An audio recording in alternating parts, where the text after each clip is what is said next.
আসসালামু আলাইকুম সবাইকে। আশা করি সবাই ভালো আছেন। সবাইকে স্বাগত জানাচ্ছি আজকের ভিডিওতে।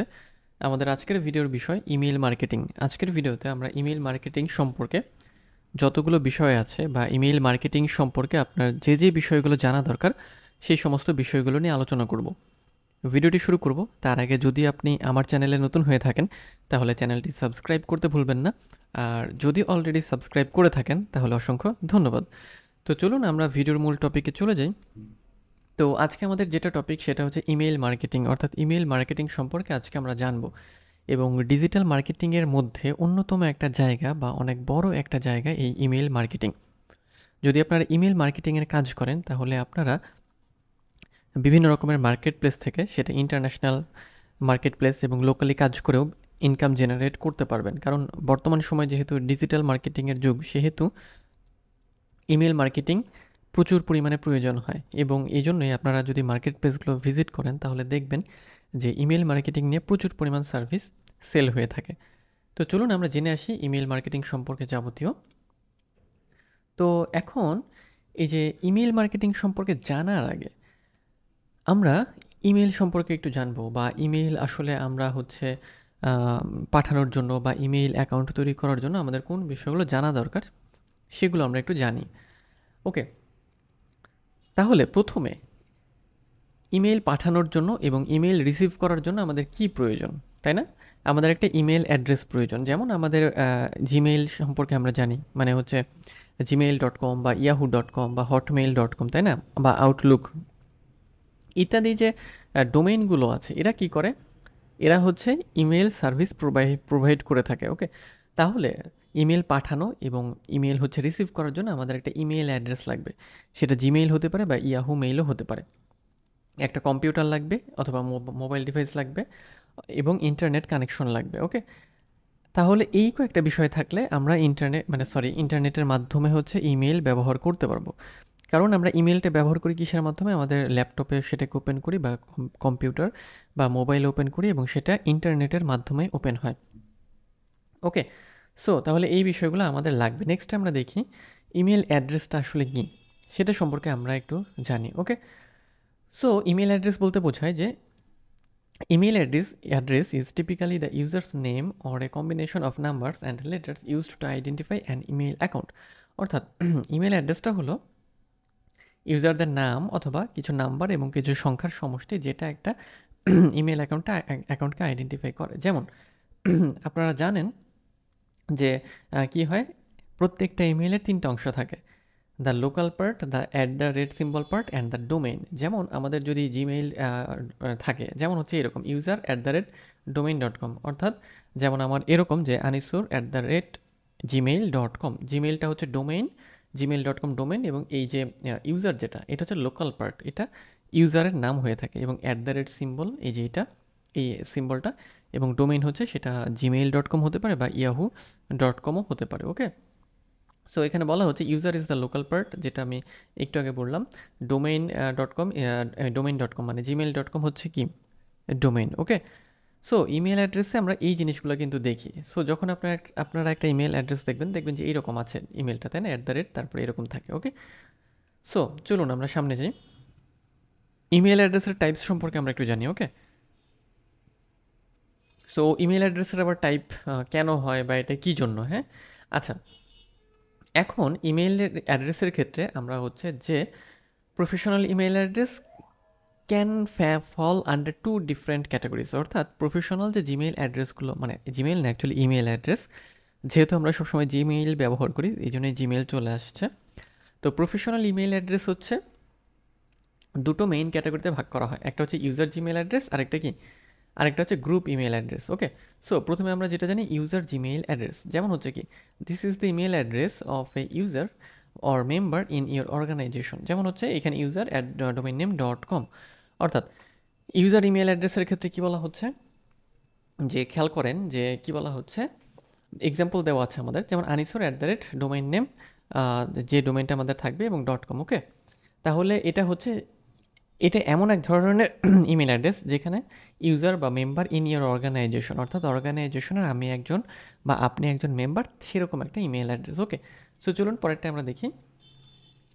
এখন পরে যেটা গ্রুপ ইমেল অ্যাড্রেস, ওকে, সেটা হচ্ছে যে this is a common email address shared between multiple members of এর অর্গানাইজেশন। অর্থাৎ এমন কোনো ইমেল যদি থাকে যেটা একটা অর্গানাইজেশনের বা একটা প্রতিষ্ঠানের অনেক ব্যক্তি ব্যবহার করতে পারে, তাকে গ্রুপ ইমেল অ্যাড্রেস বলা হয়ে থাকে। হ্যাঁ, তাহলে কি হয়, সাধারণত এই যে একটা উদাহরণ আমরা দেখি যে marketing@domain name.com মার্কেটিং পারপাসে বা বিভিন্ন প্রমোশন রান করার জন্য দেখা যায় যে একটা জিমেলকে, মানে এগুলো অফিসিয়াল ক্ষেত্রেই বেশি হয়, কারণ যেগুলো পার্সোনাল জিমেল সেগুলো কিন্তু এক একজন ইন্ডিভিজুয়াল ব্যক্তি আলাদা আলাদাভাবে ইউজ করে। ওকে, সো তাহলে আমরা গ্রুপ ইমেল অ্যাড্রেস সম্পর্কেও জেনে নিলাম। তো চলো নেক্সট আমরা দেখি যে একটা ইমেইলের কম্পোনেন্টগুলো কী কী থাকে, তাই না? ইমেইলের কিছু কম্পোনেন্ট থাকে, যেমন একটা সাবজেক্ট লাইন থাকে, তাই না? সাবজেক্ট লাইন যখন আমরা ইমেইল লিখি, এখানে একটা সাবজেক্ট লাইন থাকে, ফ্রম থাকে, অর্থাৎ কে ইমেলটা পাঠাচ্ছে সেটা হচ্ছে ফ্রম, এবং টু হচ্ছে কোথায় যাবে, মানে কার কাছে পাঠানো হচ্ছে। ডেট অ্যান্ড টাইম অবশ্যই থাকে, যে কোন ডেটে পাঠানো হচ্ছে, কোন টাইম সময় পাঠানো হচ্ছে। রিসিপিয়েন্ট, যে হচ্ছে ইমেলটা গ্রহণ করবে, তাকে রিসিপিয়েন্ট বলা হয়। Reply to, okay. সো যখন রিসিপিয়েন্ট সেটাকে বা রিসিভার বা রিসিপিয়েন্ট সেটাকে রিসিভ করবে, দেন সে রিপ্লাই করতে পারবে। সো সেরকম একটা বাটন, রিপ্লাই বাটন, আমরা কিন্তু ইমেইলে দেখে থাকি। কার্বন কপি বলা হচ্ছে যে this field is used when ever the sender wants to send A copy of the mail to another user. অর্থাৎ ওই একই ইমেল আরেকজনকে সে সেন্ড করতে চায়, মানে কার্বন কপি, একটা ইমেইলে আরেকজনের কাছে সেম টু সেম কপি হয়ে চলে যাবে। আর বিসিসি বা ব্লাইন্ড কার্বন কপি বলতে যে the email address entered in the BCC field will not be visible to those users who are added in the to and CC fields. অর্থাৎ blind carbon কপির ক্ষেত্রে যে আর কার কার কাছে ইমেলটা যাচ্ছে সেটা শুধু শো করবে না, মানে এই দুটোর মধ্যে জাস্ট অল্প একটুই পার্থক্য। অ্যাটাচমেন্টের মাধ্যমে আমরা আমাদের ইমেলগুলোতে বিভিন্ন ফাইল, যেমন ইমেজ হতে পারে, ভিডিও হতে পারে, পিডিএফ ফাইল বা ওয়ার্ড ফাইল, যে কোনো ধরনের ফাইল আমরা সেখানে অ্যাড করতে পারি। ওকে, সো এই বিষয়গুলো ছিল ইমেইলের হচ্ছে কম্পোনেন্ট। নেক্সটে চলেছি আমরা। এখন আমরা চলে আসি যে ইমেল মার্কেটিংটা বলতে আসলে আমরা কী বুঝবো বা কেন এটা আমাদের প্রয়োজন। এতক্ষণ আমরা ইমেল মার্কেটিং যাওয়ার আগে আমাদের যে বেসটা, যে ইমেল কি, ইমেল কীভাবে গঠিত হয়, ইমেলে কোন কোন বিষয়গুলো থাকে সেগুলো জানলাম। এখন আমরা চলে যাব ইমেল মার্কেটিংয়ের ক্ষেত্রে। ওকে, সো ইমেল মার্কেটিং বলা হয় যাকে, মানে খুব সহজভাবে যদি আমরা বলি, ইমেল মার্কেটিং বলা হয় যে কোনো প্রোডাক্টের প্রমোশন করার জন্য বিভিন্ন ইমেল ইউজারের কাছে মেইল পাঠানো, একেই হচ্ছে ইমেল মার্কেটিং বলা হয়। এবং এটা হচ্ছে কোনো পণ্যের মানে সেল বাড়ানোর জন্য বা ব্র্যান্ড অ্যাওয়ারনেস তৈরি করার জন্য, কোনো প্রোডাক্টকে প্রমোট করার জন্য বা কোনো সার্ভিসকে প্রমোট করার জন্য এই ইমেল মার্কেটিংগুলো করা হয়। আপনারা অনেকেই দেখবেন যে আপনাদের ইমেইলগুলোতে প্রায় বিভিন্ন ধরনের প্রমোশনাল ইমেইল আসে, যেমন অমুক কিনুন, তমুক কিনুন, এখান থেকে বাজার করুন, ইত্যাদি ইত্যাদি, হাবিজাবি টাইপের বিষয়গুলো। তো এগুলোই হচ্ছে মার্কেটিং, যেমন এত পার্সেন্ট ছাড়, এত পার্সেন্ট ডিসকাউন্ট, এই কুপন সেই কুপন। অর্থাৎ আপনাকে তারা একজন কাস্টমার ভেবেছে এবং আপনার কাছে ইমেল পাঠিয়েছে। শুধু আপনি না, এরকমভাবে ওদের টার্গেটেড পিপল যারা হয় বা যারা কোনো প্রোডাক্টের টার্গেটেড মানে পিপল,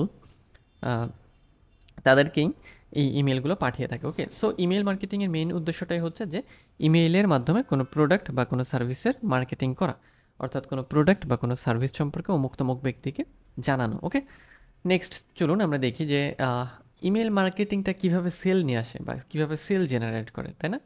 এটা আমাদের গুরুত্বপূর্ণ, কারণ কি, আমরা কি জানছি যে ইমেল মার্কেটিং, তাই না? ইমেল মার্কেটিং কেন প্রয়োজন বা কীভাবে করা হয়, এই বিষয়গুলো। তাহলে এটা সেল কীভাবে নিয়ে আসে সেটা আমরা একটু দেখি। ওকে, সো প্রথমত ইমেল তো আমরা লিখলাম, ইমেল তারপরে পাঠালাম, কাস্টমারের কাছে পাঠানো হলো, কাস্টমার ওপেন করলো ইমেলটা, customer opens the email, the customer reads the email, তারপরে কাস্টমার ইমেলটা পড়লো। এরপরে হচ্ছে the customer become interested in your product or service, এবং যখন সেই ইমেলটা পড়বে তখন সে আপনার প্রোডাক্ট বা আপনার সার্ভিস নিয়ে ইন্টারেস্টেড বা আগ্রহী হবে। তারপরে হচ্ছে কাস্টমার কলস, রিপ্লাইস অর ক্লিকস থ্রু, মানে এরপরে হচ্ছে যে ইমেইলের মধ্যে আপনি কোনো নাম্বার দিতে পারেন বা আপনার ওয়েবসাইটের লিঙ্ক দিতে পারেন, হোয়াট এভার, মানে যোগাযোগ করার যে মাধ্যমগুলো সেগুলো আপনি দিতে পারেন। তখন আপনাকে ওভাবে হচ্ছে মানে ক্লিকের মাধ্যমে, লিঙ্কের মাধ্যমে বা ফোনের মাধ্যমে আপনাকে নক করবে কাস্টমার। ওকে, তারপরে the customer fills out a code request or contacts you for a purchase. এরপরে সরাসরি অর্ডার নাও অথবা পারচেস নাও অথবা সেন্ড মেসেজ, যাই হোক না কেন, মানে ওই যে প্রোডাক্ট বা ওই সার্ভিস সম্পর্কে তখন কাস্টমার কি হয়, এঙ্গেজ হয়, সেটা সে কিনতে চায়, তাই না? এই জন্যই ইমেল মার্কেটিংটা এত গুরুত্বপূর্ণ, কারণ বর্তমান সময়ে আমাদের সবারই কিন্তু ইমেল ব্যবহার করার প্রয়োজন হয়। ইমেল ছাড়া আমরা একদমই থাকতে পারি না। আপনাদের প্রত্যেকেরই দেখবেন যে প্রচুর জিমেইল আছে বা আপনাদের প্রচুর জিমেইল ব্যবহার করতে হয়। জিমেইল আপনারা ব্যবহার করেন। কেন ব্যবহার করেন? আপনাদের প্রতিদিনের বিভিন্ন রকমের প্রয়োজনে। সো যেহেতু আমরা জিমেইলটাকে ব্যবহার করি, আমাদের সব কাজে জিমেইল বা যে কোনো ধরনের মেইল লাগে। সো আমাদের ওই ইমেইল চেক করতেই হয় বা ওইটাকে ওপেন করতেই হয়। শুধু আপনি আমি না, এরকম প্রত্যেকটা মানুষকে ইমেল ব্যবহার করতে হয়। সো এইখানে ইমেল মার্কেটিংয়ের সবচেয়ে বড় গুরুত্ব। যেহেতু ইমেইল প্রচুর পরিমাণ মানুষ ব্যবহার করে, সেজন্য ইমেল মার্কেটিংটা বর্তমানে রান করা হয়।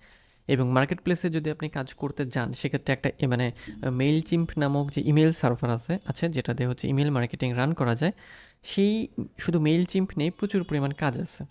আপনারা মার্কেট প্লেসে দেখবেন এই কাজগুলোর প্রচুর ডিমান্ডও রয়েছে।